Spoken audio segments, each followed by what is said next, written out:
Thanks for staying with us. Joining us on the show now is the Chief Medical Director of Savealife Mission Hospital, Dr. Richard Okoye. He'll be speaking on how the country can revamp its ailing primary healthcare sector, which means it's supposed to be the first contact for millions of Nigerians seeking medical attention. You can join the conversation on 08127053687, 09139076948. You can also tweet to us at TVC Connect. Please hashtag your TVC so we can read your tweets. Welcome, Dr. Okoye, to our show. Thank you, Maria. My pleasure. Coincidentally, we're talking about healthcare before you came in, and maybe you can add one or two things, especially when a gunshot would happens. You know, what I was talking about is it's one of those things that you can easily say somewhere that when you stop the bleeding, but here we just many people by the time they get to the hospital, the doctors lose them. Are there things that we can put in place to stop the fatality of gunshot wounds in Nigeria? Yeah, thank you for having me. Basically, I would say that I heard you when you were actually analyzing the whole issue. But the fundamental thing is that it's a product of a collapsed healthcare system. You know, because if you get to hear the story where they took the patient to the first hospital, second hospital, before getting to the one that the doctor actually attended to, the scenario is quite, you know, something understandable, something being seen in most hospital establishments, whereby the doctor may be handicapped. Maybe the patient is bleeding, there's no blood available in the blood bank. And also, there may be no suture, even to be in position to suture the case. So the doctor will be there, and the family may see the doctor has been negligent. You understand? So the anger of whatever must have transpired in the failed system.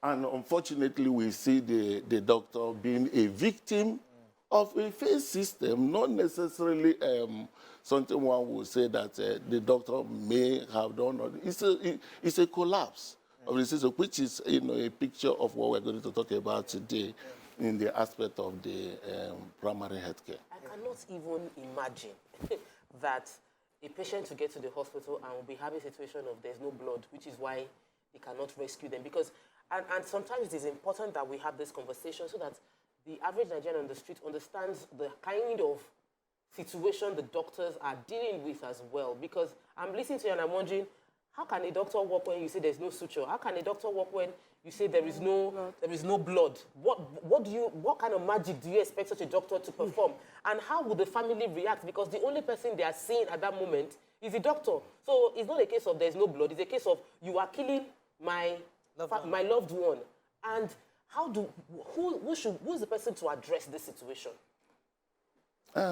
If you look at this very issue right now, you look at it from a perspective of what could be said to be a vindication for Melinda Gates. You remember in 2020, March 2020, following the invasion of COVID, she actually said that dead bodies will litter the street of Africa.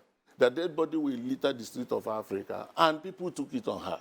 And I say, no, you are talking but this is a woman that has been involved in the issue of prevention of healthcare and management and continuing on some of these endemic illnesses, which he was talking based on statistics.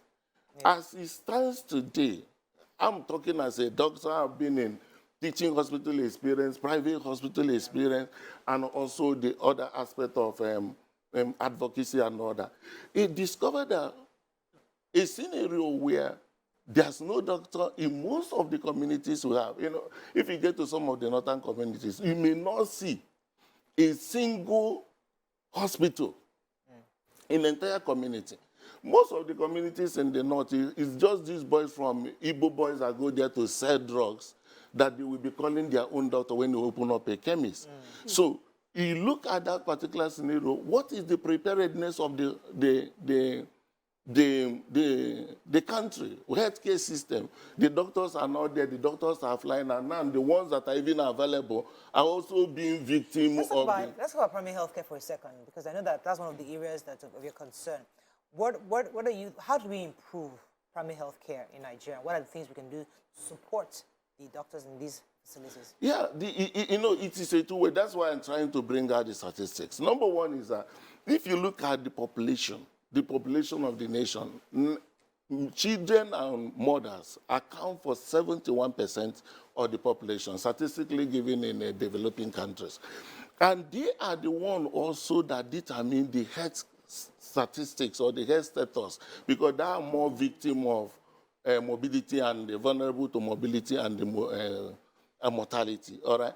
So on that particular call, it becomes important that we look at Nigerian life expectancy, today being 55.2, as against global average of 72. So the fundamental problem is that the doctors are not available, even in the state of where the facility is there. There's also no equipment or nothing to be able just to help these people. So, but we now be in position to look at this very study and discover that the fundamental cause of healthcare problem globally and now worse in the aspect of Nigeria is the issue that the medical information is not available. The first solution to the problem is education. Let people even get to know what to do, even where there is no doctor. Do you understand me? But in a situation where the doctors also speak the language the common man will not understand, I see the healthcare challenge worse in this side of the world, where the doctors don't actually communicate to the patients adequately. It came from the fact that our fathers of medicine came up with coded medical terminology. If I'm a doctor right now, instead of telling you you have malaria, I may tell you you have plasmodiasis. Do you understand me? So, and I will write some prescription, 52 BD, 5/52. So confusion is all over the whole place.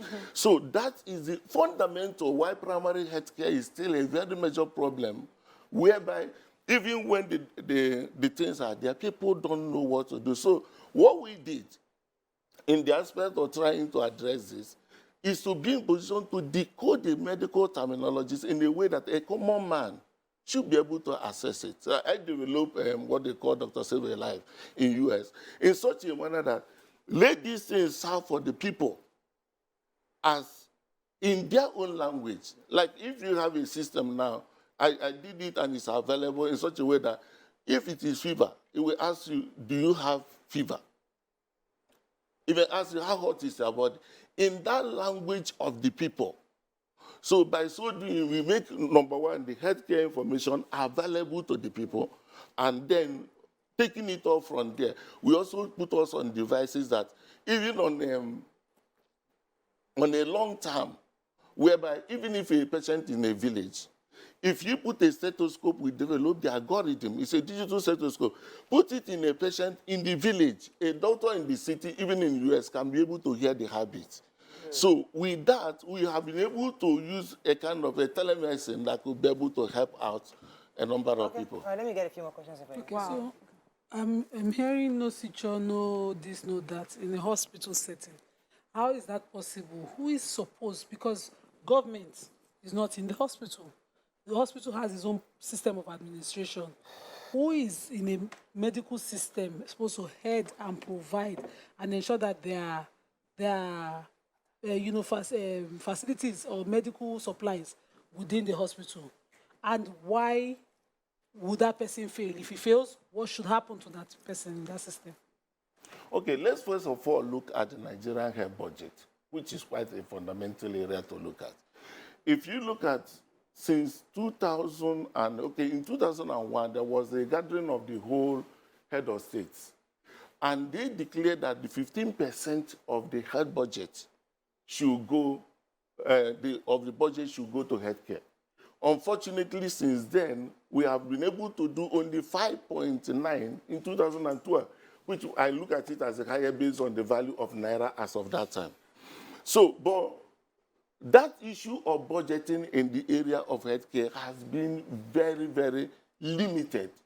You know, I look at it from the angle that since 2000, like a 20-year span, Nigeria has been able to do a total health budget of 3,392,876,111,676.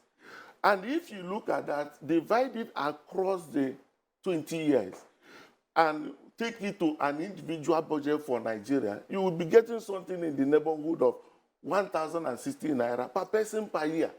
Whereas in the United States, you have about $17,000 for an individual budget. So when there is inadequacy of funding, obviously it will be in position to be a problem. And second aspect of it is the empathy. If the empathy is not there, now all of us here now by reason of privilege, we can comfortably travel abroad if we have a very serious health need. Do you understand? But we have about 130 million Nigerians living in poverty. So if we be the leader and have the empathy that if I were in the shoe of these people, it will help even our federal government, the government both now and the one to come, to be able to do a proper budgeting. That look, this is even if I'm comfortable, I also have people in the villages that could be able to be victim of this healthcare related problem. Let me go on a break because I know you wanted to touch on this this concept of being able to treat anybody from anywhere in the world. Let me go on a break. When we come back, we'll continue this conversation. Stay with us. We'll be right back. Thanks for staying with us. So Mariam had a question. Go ahead, please. Yes, I was, I'm interested in knowing exactly what our expectations for primary health care should be.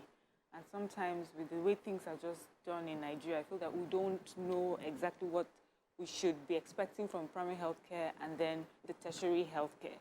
And in your opinion, do you think we're doing better? I know things are not great in Nigeria, but can we look at how things used to be and today and say maybe we have improved, or do you think we're just getting worse? Yeah, if you look at the Vanguard publication, the Vanguard publication actually made it very clear that there's a collapse of the healthcare system across board. And the collapse, the primary healthcare is actually meant to solve some of those fundamental problems. Malaria, you have to talk about malaria, you have to talk about some other things. However, where intervention need to be, like a case of appendicitis or in case of ectopic pregnancy for a pregnant woman, those people now can be moved to another level, you call it secondary health care. And in that particular secondary health care, you will not be in position to operate in there. But for those ones of multi-specialty required, then that can be moved to the tertiary institution. But unfortunately, that fundamental thing that is designed to be able to cater for the immediate minor health need of the people, unfortunately, that system is not working because it's supposed to have at least a nurse, like in a number of occasions, a doctor may cover. But today, most of the rural communities don't have access to health care because the doctors are not there.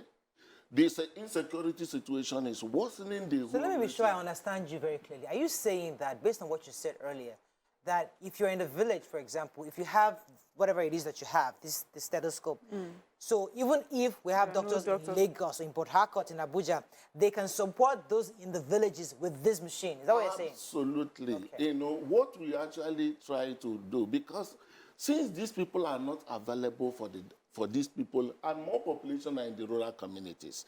So what we did is that we developed a system called My Home Clinic, which can a patient in the village, anybody knowing how to use even WhatsApp and all that, can clock this very patient in the language of the people, not in the doctors, like if I say dysuria, it could be a painful, you're having a painful urination. So in the language, having done that, once it is done, you submit it. It gets to any doctor connected to that particular application anywhere in the world. So that's why today we are not in any way afraid of, doctors are leaving the country. There is a solution available. And most doctors, even abroad, could be volunteer to be part of that. And because of the telemedicine has been there all this while. But when it has to do with telemedicine, a doctor has to call the patient that's maybe in the village, how are you doing? And the communication between the doctor and the people are not the same way. The patient may be telling stories. The doctor don't want those stories. So in order to avoid that, let the patient clock themselves, send this information to that very system. The doctor look at it. And because telemedicine have that very barrier. Oh, what epitomizes a medical doctor is that you have to check the heart, you have to check the lungs. So now we design that very system in a manner that while in the village, just leave that stethoscope, put it over there. The doctor can listen and say, oh, there is a crepitation, there is a broken pneumonia, tuberculosis, and all that. Or that a problem that the heart may have a problem. Do you understand? So it gives the doctor the comprehensive ability to review this very patient and can send up medication. So we design that if you be the community chemist, those people can go there, take the drug, and still review the way they feel to the doctor. By so doing, universal health coverage will require a quality health care, affordable and accessible, can now be made possible. So with that particular engagement, even the BP apparatus, as they check their BP in the village, it gets into the system. The doctor can look at it. Okay, so there's a patient in this particular... Does this rely on data? Or network, internet connection. Yes, to be able to achieve the internet connectivity, you know. I did a study in US where concerning the survival of a number of hospitals over 100 years. That Pennsylvania Hospital is over 1751, which is over 200 and something. How did it happen? Well, in the course of the study, I bumped into that some of the hospitals in US also, and particularly in the aspect of the United States, they've been most states shut down because of COVID and also some other issues. So, and I say this could be likened to what happened also in our villages where everybody is in the city. Nobody is there to take care of them. So I came out with what to use radio frequency to do. So when I came back, I go to my hospital. I have a big bandwidth in my hospital. So I did a radio frequency synchronization. Today in my house, I don't need internet there. Once I walk in from my hospital to my house, the same internet I work in my hospital, work also in my house. And I say, come on, this also could be in position to get, since radio frequency can travel up to 100 kilometers, microwave can travel more. So I put up a mass. And with that particular mass, connecting it again to a village, I could be able to have an internet in that particular setup where there is no internet. So you are providing a solution, actually. Yes, I'm providing the problem and even ecosystem for the solution to work. That's So interesting. very, very interesting, and I'm sure that you already know the problems you are facing. Is this something that you've already tried implementing by yourself right now? Have you, or is it something that you feel that you will need the intervention of local authorities, local governments, the governor, and all of that to interesting. The fact is that if not because of this is an invitation, I have already proven we're supposed to have actually been shown, if not because of Restrictions. yes. It's something we have done. I've gone in a number of rural communities. 2018, I designed the first medical app in the whole world that can make a diagnosis on a patient without any doctor saying no to it. It's in 79 countries currently. And I made it free for Nigerians. Unfortunately, because you have to be in position to do a lot of for people to know.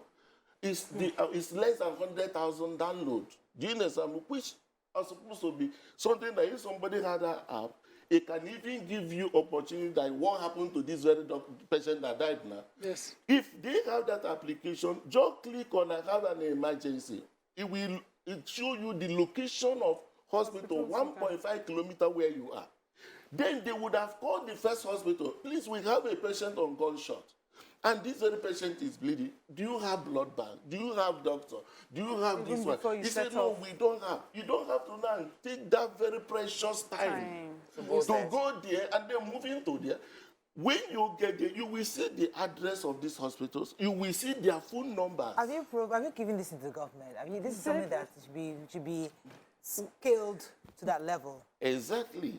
If you look at universal health coverage advocacy, it discovered that it is actually stated that in the chapter 1, subsection 2 of it, it said there should be a spotlighting of some of this good development in that ensuring that the healthcare make available for all. But of course, I remember a case where I launched this and somebody now said, when I said, please, can you put up the, he said that Dr. Okoye has money, he has to pay. Yes, how much will I be able to pay everyone to be able to make this thing Yeah. to reach, even when it is free for all? Unfortunately, we have to wrap up now, but thank you, Dr. Okoye. You're obviously doing quite a lot. I just hope you get the support you need, because the truth is that this is something that is needed. We keep complaining of people jackpying, doctors leaving, but they are Nigerians providing Nigerian solutions to Nigerian problems. And we must encourage them. Thank you very much, sir, for sharing this with us. That's all we can take on today's show. Have a great day. We'll see you tomorrow. Bye for now.